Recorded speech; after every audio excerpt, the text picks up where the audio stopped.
But that's what they've always done. And you won't find a single area in life in the West. You won't find a single area in life in which they don't do this. They pillage, they ransack, they steal, and they ruin. They ruin who they steal from, and they even ruin what they steal. Wallahi, their bad intentions are like a long snake that slithers across their whole history. Always done. And you won't find a single area in life in the West. You won't find a single area in life in which they don't do this. They pillage, they ransack, they steal, and they ruin. They ruin who they steal from, and they even ruin what they steal. Wallahi, their bad intentions are like a long snake that slithers across their whole history. Like, have you heard of that whole movement? This is an example. Have you heard of that whole movement that was back around the turn of the last century? It's kind of a weird chapter in the West, frankly. No one really talks about it that much. But it is significant, I think. That quasi-spiritual movement, you know, the sort of elite-led bourgeoisie, mysticism and occultism that went hand in hand with colonization. You had Blavatsky, Bazant, those lunatics, you know? It was the basis of what's now the New Age spiritualism of today. The westernization of Eastern ideas and concepts and the perversion of those ideas and concepts for distinctly Western purposes. They did this for distinctly Western purposes. Oh yes, the West did not just colonize land and bodies and resources. They colonized what cultures considered sacred. They reached into the metaphysical heart of civilizations and extracted whatever they found useful, and they co-opted it.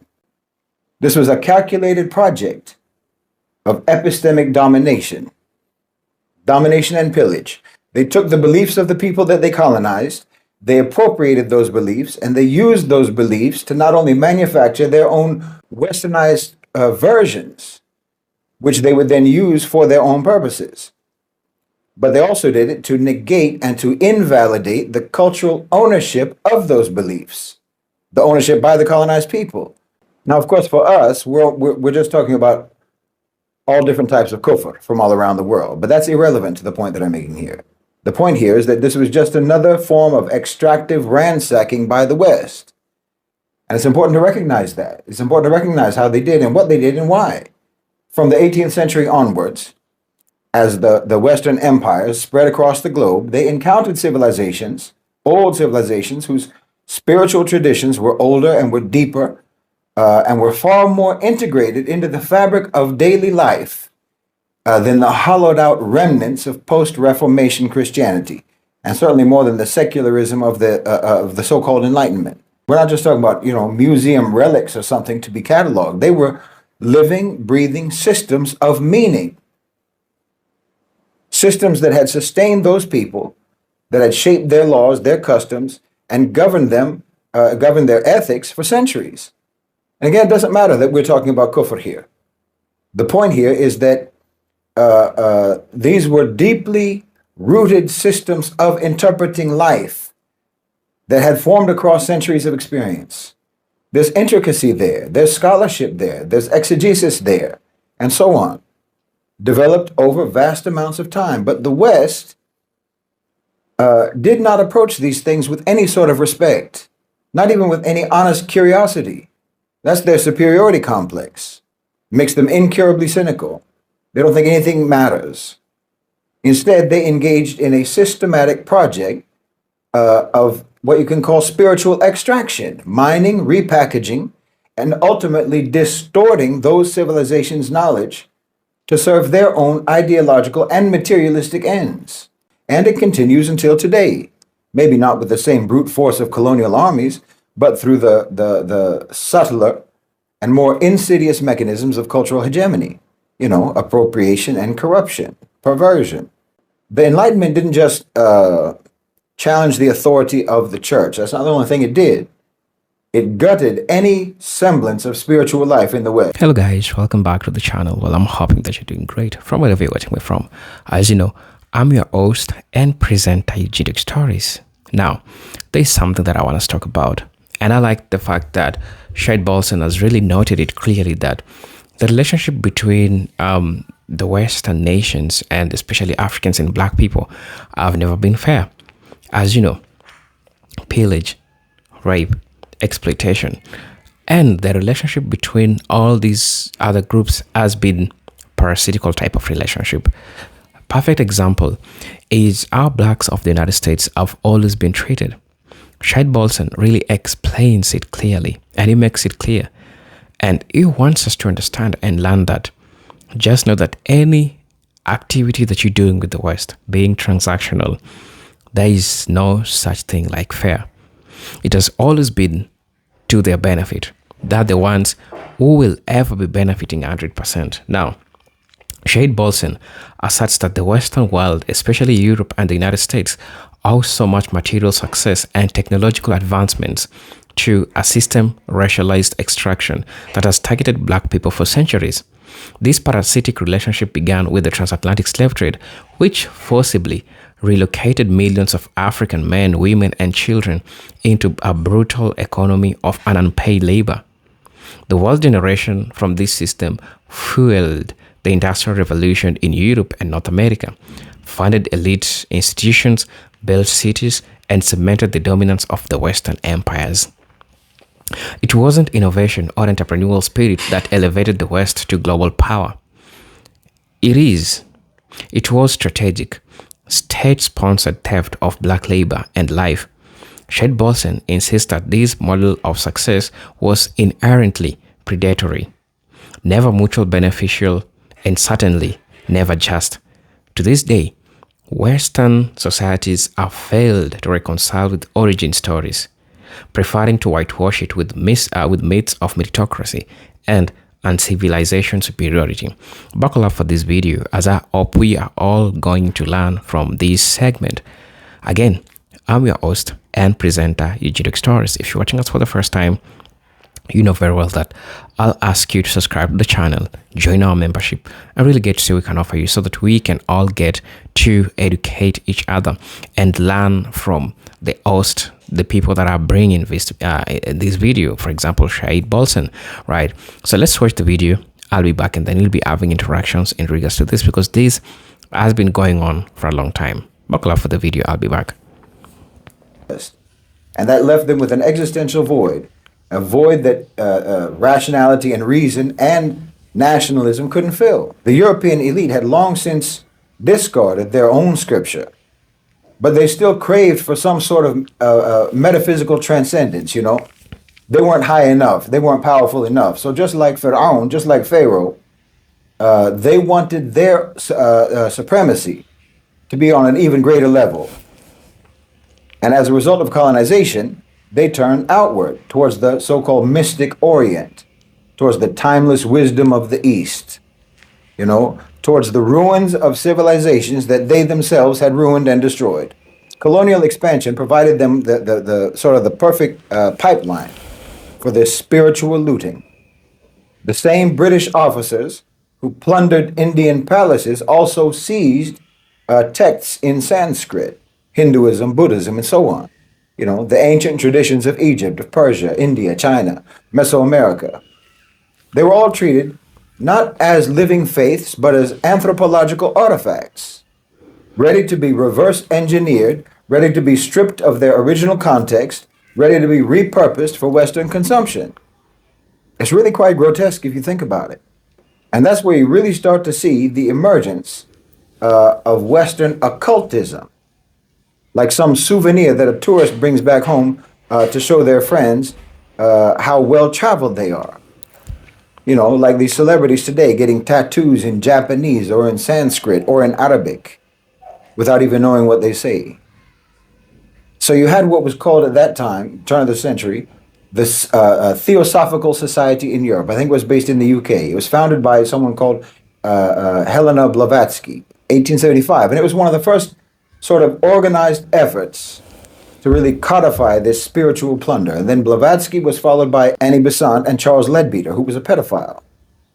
And they claimed to reveal or to know some secret doctrine, some universal wisdom hidden beneath all religions, all global religions, all world religions. But in practice, theosophy, which is like a combination of the word theology and philosophy, in practice, it did two things.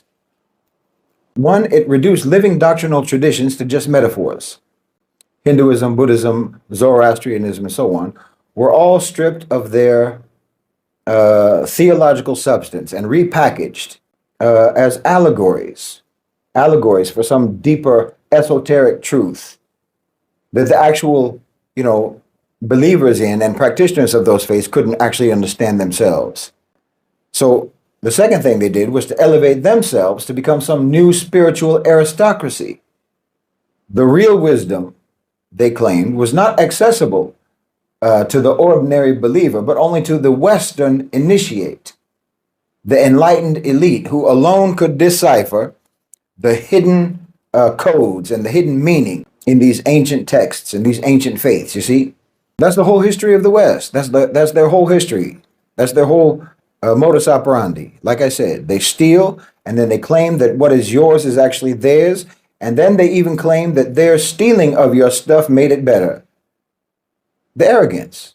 I mean, these people, Besant, Blavatsky, even Leadbeater, they're still talked about until today as if they were master teachers of some great spiritual truth. No, they were imperialist frauds. They were narcissistic cult figures who diluted and polluted centuries-old belief systems of colonized people in order to exalt themselves over those same colonized people. I don't even know what kind of a category of crime that is. But you'll notice when you look into these people's writings, when you look into their books and their works and their speeches and what have you, there's one religion that they never messed with. And you can guess which one that is. Yes, Islam was conspicuously absent from their grand synthesis of all the Eastern religions. Why? Because Islam was and remains a faith that refuses to be co-opted, to be pillaged, or to be domesticated. Islam wasn't built like that. Unlike Hinduism or unlike Buddhism and so forth, which had already been sort of fragmented and demilitarized under colonial rule, Islam retained not only its theological coherence, its legal rigor, its political force, but its teeth. It could not be appropriated by the West without provoking resistance. You can't get away with that with Muslims. Theosophy's structure was inherently elitist. It spoke of hidden great masters, secret hierarchies, cosmic initiations, and deeper truths and whatnot. All of these ideas basically mirrored imperial thinking, but in a sort of metaphysical framing. The spiritual order replicated the colonial order. The white European would now not only rule the land, but the very cosmos itself. But La ilaha illallah does not tolerate that nonsense. No.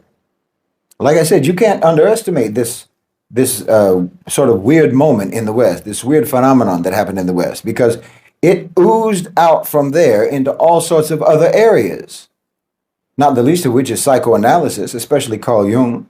But you'll find all sorts of figures in the West who basically can trace their lineage back to the Blavatskys and the Besants and the Leadbeaters. Alan Watts, for example, Ginsberg, and so forth. I mean, someone like Aleister Crowley, the Satanist, just took the next logical step.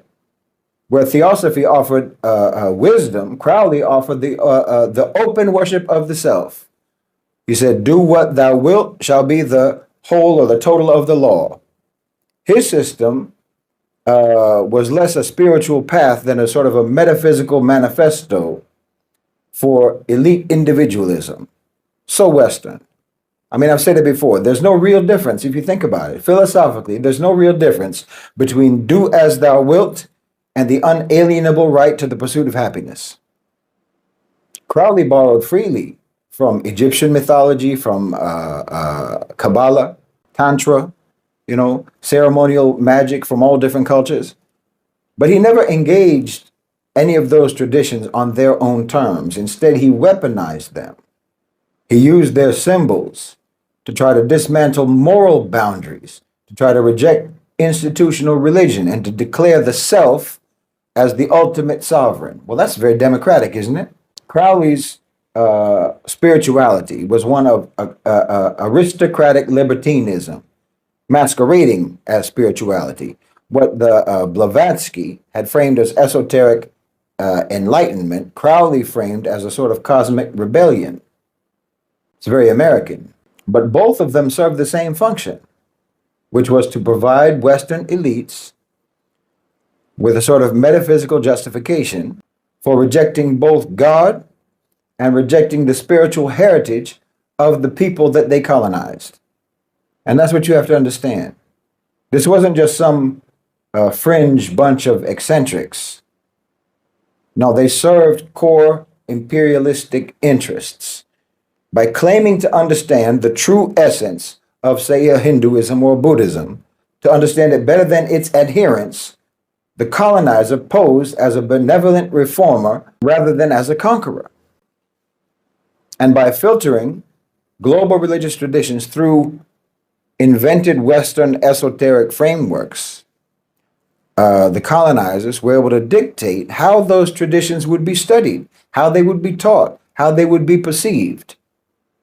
When your sacred texts are all called metaphors, and your prophets are all called myths, and your rituals are all reframed as nothing but psychological symbols, you're spiritually disarmed. I mean, you can literally discern, like I said, the thread between a Leadbeater and a Jordan Peterson. They're the same. The shift from divine revelation to secret knowledge, transfers power from the actual community of believers and scholars to a self-appointed spiritual elite who are literally not even learned in the scriptures and in the texts and in the traditions that they're pretending to interpret, just like Jordan Peterson. This legacy of spiritual empire building is everywhere. Like I said, in the so-called New Age movement, which is just a descendant of theosophy, it reduces Buddhism to mindfulness, Christianity to, positive vibrations, love, and so forth. Hinduism is just yoga or tantric sex or karma. You can see it in the UN endorsed interfaith initiatives that they do. This push for a sort of universal spirituality that flattens theological distinctions in favor of liberal humanist platitudes. You can see it in corporate wellness programs, repackage the sort of Hindu, Eastern, Buddhist meditation as a form of stress relief, stripping it of all metaphysical meaning. I mean, it's all over the place in Western pop culture. You see the Egyptian iconography, Eastern mantras and so forth, all just being a kind of aesthetic backdrop. Spiritual imagery emptied of any spiritual consequence or meaning. No appreciation, no understanding of the context or the history or the culture that those things came from. In each case, the goal is the same: narcissistic spiritual performance without submission to God. And yes, that is at least part of why Islam is still demonized, still excluded, tokenized only as Sufism in these frameworks, because it's the last major world religion that remains whole. Its creed is unbroken. Its scripture is unchanged. Its metaphysical structure is intact. It can't be syncretized. It can't be metaphorized. It can't be relativized. And because Islam still demands submission to a sovereign God, it remains the final bulwark against the total metaphysical colonization of the human soul by empty Western rich people. This is why the West's spiritual empire builders avoided Islam then and why they fear it today. Nietzsche said, God is dead. But the West didn't kill God. They killed belief in God so that they could then cast themselves as his substitutes. Astaghfirullah. They pick and choose from all the other religions, all the other traditions, a verse here, a myth there, and then they mix them all up in a blender and make a spirituality smoothie. I know that's what they do because that's what I was doing before I came to Islam. Take from this one, take from that one, and then willfully make it mean whatever you want it to mean for you. Your own interpretation. That's self-worship. It's just pillaging and ransacking and looting of other people's religious heritage, other people's religious traditions and belief. And yes, like I said, we're talking about all different types of kufr. From an Islamic perspective, they were westernizing Eastern kufr. Okay, that's why they were even able to do it, because all of that's kufr. But you do have to understand what they were doing and why, so that you will understand that the only antidote to that is uncompromising submission to actual revelation. And the only tradition that has survived that storm, that colonial storm, intact is Islam. That's why they avoided it. And that's why we have to defend it today, not just physically, but cosmologically. And not just as Muslims, but as witnesses against this particularly nefarious aspect of empire that wants to own even your soul and your understanding of reality and what reality is and what existence is and why it is. They want to own all of that. And you have to understand that they've been at this for a long time, because no, it wasn't always westernizing Eastern kufr. Christianity itself is nothing but the colonization of the message of Prophet Jesus alayhi salam, long before the Theosophy came along and mined Hinduism, or Crowley came along and mined Tantra. The West had already perfected the art of spiritual appropriation by mutilating the original message of Prophet Isa alayhi salam, Prophet Jesus. You know, the original followers of Jesus, it was a small, persecuted community in Palestine, upholding strict monotheism, rejecting idolatry, and awaiting and working for divine justice. And when Rome co-opted their faith, Rome didn't convert to their teachings, it converted their teachings into something else entirely. The Romans didn't become Christians, the Christians became Roman. The radical anti-imperial message of Isa alayhi salam, a prophet who condemned excessive wealth, power, hypocrisy, that message was gutted and remade into a state religion that sanctified wealth, it sanctified power and hypocrisy. Those pagan idolaters changed monotheism into Trinity, the uncompromising Tawheed, the oneness of Allah that was preached by Isa alayhi salam, was replaced with a convoluted theology borrowed from Greek philosophy, borrowed from pagan mystical cults. You know, the simple prophetic message of submission to Allah subhanahu wa ta'ala was buried beneath layers upon layers upon layers of metaphysical abstraction, until the man who had preached, according to their own book, the Lord your God is one God, was himself declared to be a God. Can you imagine? How far can you go? It went from an anti-empire message to empire's handbook. Isa alayhi salam, according to their book, said that it's easier for a camel to go through the eye of a needle than for a rich man to enter the kingdom of God.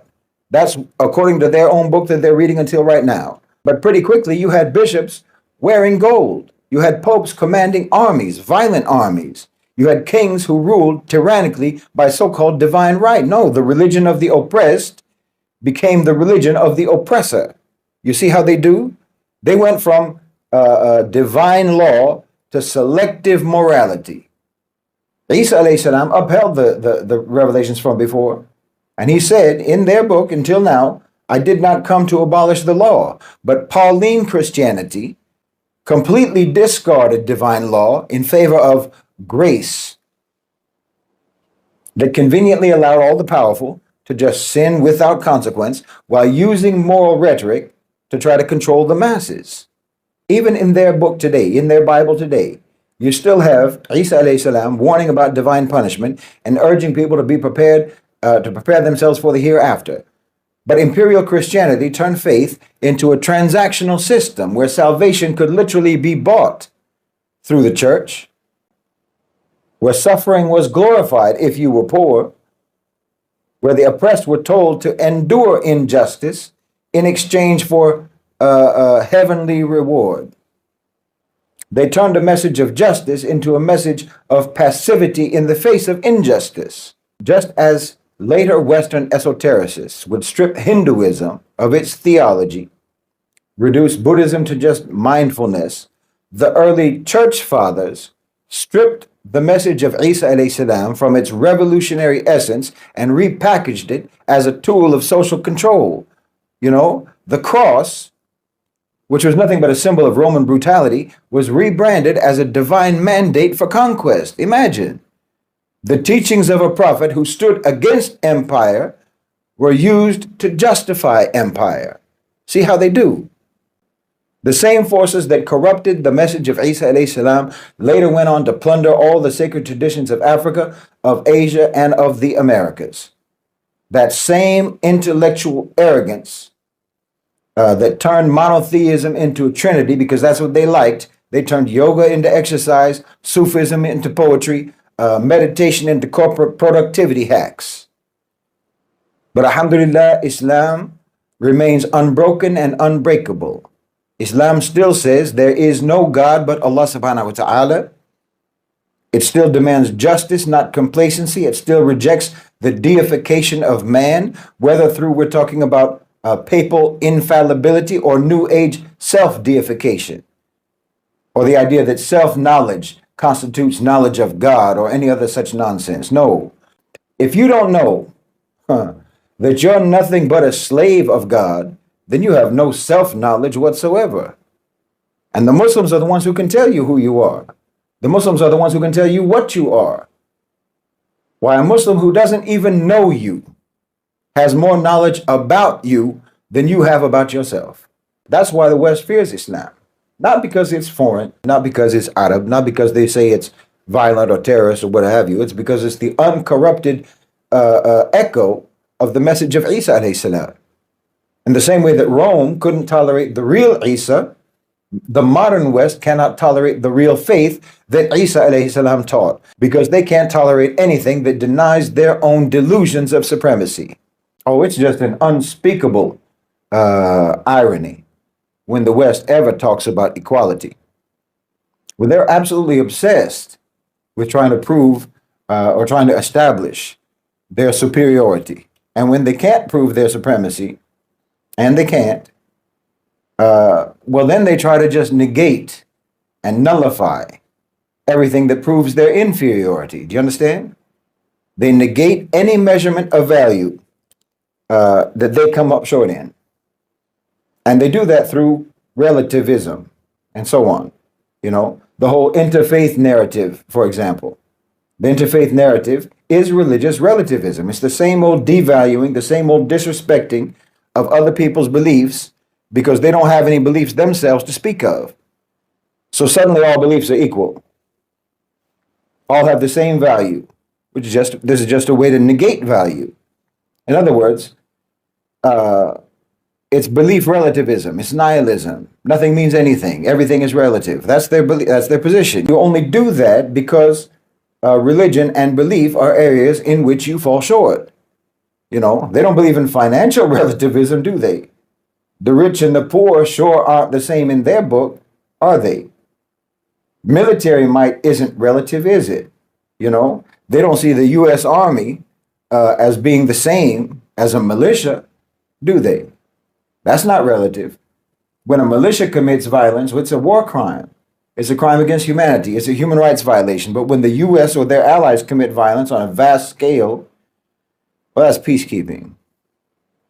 No, they don't believe in relativism in areas where they don't fall short. They only believe in relativism in areas where they can't compete. That's what interfaith is all about. Relativizing religion because they haven't got a leg to stand on in that area. So they don't want distinct religions to have distinct value.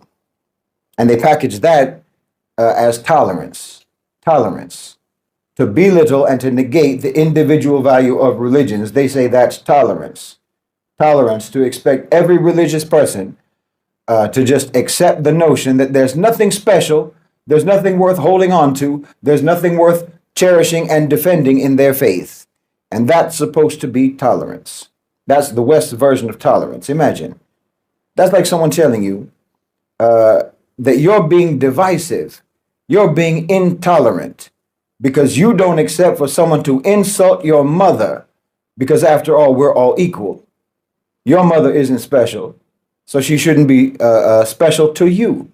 All mothers teach the same things to their children, after all, right? All parents are equal. What kind of garbage is that? That's what your interfaith messaging and your interfaith narrative is about. No, you people are obsessed with inequality. You are obsessed with supremacy.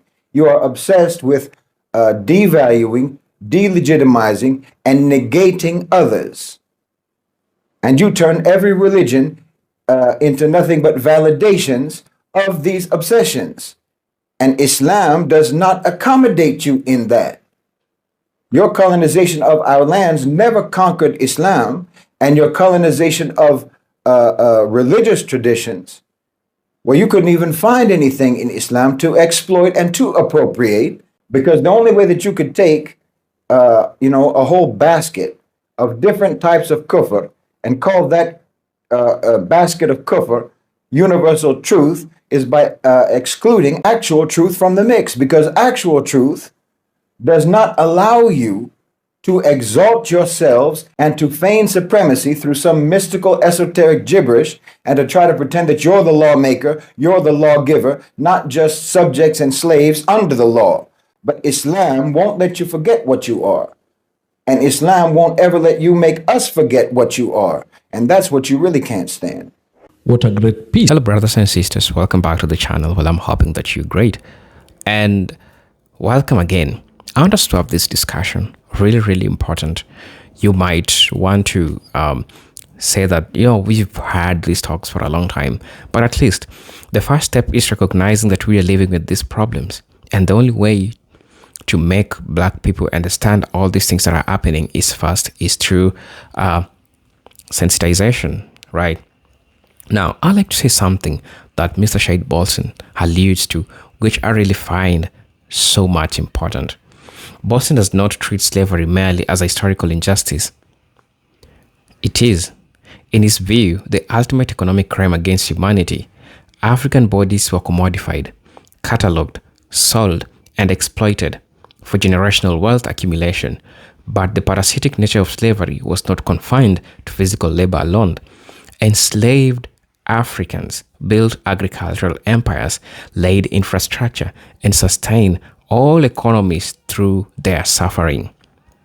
Also, the economic impact was so vast that the entire Europe banking system, insurance companies, and merchant class depended on the continuation of human bondage. The West extracted not only labor, but also culture, dignity, and community cohesion from Black people. When emancipation eventually came, the formerly enslaved were not compensated, but instead, they were subjected into new systems like sharecropping, convict leasing, Jim Crow, right? These extended that parasitic arrangement in a different form. This refusal to make restitution or acknowledge that theft further highlights how the West's relationship to Black people has always been based on what it can extract. Remember, it has always been about what they can extract, what they can get from you, never what it can build alongside them. There is no such thing like fair when it comes to the belief of the Western people, the white folks. Let's talk about colonialism, the parasite which evolves globally. The collapse of transatlantic slave trade gave way to more formalized and global parasitism through colonialism. Bolson points to how European power partitioned Africa and Berlin Conference of 1884 to 1885, carving up entire civilization as if they were property. Colonialism was not about civilizing or modernizing indigenous populations. It was a massive operation of land theft, mineral extraction, and cultural erasure.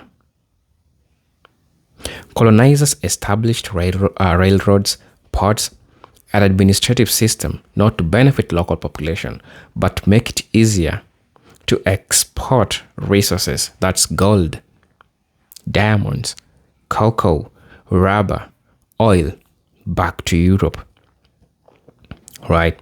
Meanwhile, indigenous systems of governance, education, and beliefs were forcibly replaced with Western equivalents that undermined identity and imposed inferiority.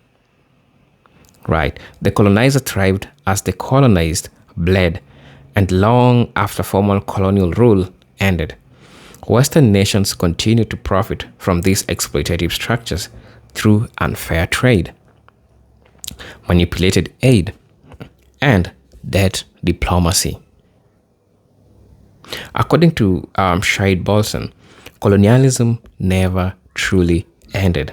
It simply rebranded itself to appear legitimate while maintaining parasitic dominance. This is something that has ever happened, and it has lived with majority of black people across the world because some of them are traumatized with these issues, but these are things that are happening until today. Let's talk about neocolonialism and economic dependency. In the post-independence era, Bolson argues that the West developed more covert methods of maintaining its parasitic grip. This is particularly evident in economic realm, when international financial institutions like the International Monetary Funds (IMF) and the World Bank trap African nations in cycles of debt and dependency. These institutions impose structural adjustment programs that force governments to privatize public services, slash social spending, and open their markets to foreign exploitation, all in the name of fiscal discipline. Right? In truth, these programs serves a multinational corporation and Western banks while devastating local economies and widening inequalities. Africa exports raw materials but is forced to import finished goods, keeping it at the bottom of the global economic ladder. Shahid Bolson emphasizes that this is not incompetence or mismanagement, it is intentional design. The West needs Africa to remain weak, poor, desperate, so that it can continue to siphon off resources without resistance. It is something that has ever been there. It is something that has been for the longest time. Let's talk about cultural appropriation as intellectual exploitation. Beyond material wealth, Bolson highlights how the West has also parasiticized black culture, from music and fashion to language and resistant philosophies. Black creativity has been continuously mined, commodified, and rebranded by white institutions for profit. Talk about jazz, talk about blues, talk about hip hop, talk about Afrobeat. All of these art forms were birthed into black pain and expression, only to be hijacked, diluted, and capitalized upon by white producers and corporations. The same applies to fashion, where traditional African styles are mimicked on Western runaways without attribution. Worst still, black inventors and thinkers are often denied recognition for their contributions. Right? Even when their innovation form the backbone of modern industries. Bolson's view this as an intellectual theft, another layer of parasitism that strips black people of ownership while allowing white society to present itself as the cultural vanguard. Let's talk about sabotage of black autonomy and development as another talking point that I want to address. Listen, Bolson also emphasizes how the West actively sabotaged black attempt at self-reliance and autonomy, whether it's economic development, political revolution, or educational independence. Any effort by black communities to free themselves from parasitic control is met with opposition. Historic examples include the CIA's involvement in the assassination of Patrice Lumumba in Congo, the undermining of Marcus Garvey, economic independence movement, or the destruction of Black Wall Street in Tulsa. All these cases, black people were not simply trying to integrate. They were trying to build an alternative systems of dignity and power. But because these efforts threatened the Western grip on dominance, they were violently shut down. The parasite cannot afford its host to develop immunity, and so it uses every tool, military, media, finance, to suppress their independence. Also, let's talk about Western media and psychological colonization. And it has done these to a lot of Africans, a lot of black people are still not seeing the truth or known the truth really. A subtler form of parasitism, Bolton argues, is the psychological warfare waged by the Western media. From film to news coverage, black people are overwhelmingly portrayed as criminals, victims, or entertainers, rarely as thinkers, leaders, or builders. The narrative serves to normalize white dominance and diminish black potential in the global consciousness, right? Simultaneously, Western ideals of beauty, intelligence, and success are forced upon black populations, leading to internalized inferiority and the rejection of indigenous cultures. This mental colonization ensures that even when black communities have the means to resist, they may lack the confidence or cohesion to do so. The parasite doesn't just take resources, it distorts the mind of its host to believe it cannot survive without the parasite's presence. That's how it operates. I would like to talk about militarism and the control of black bodies.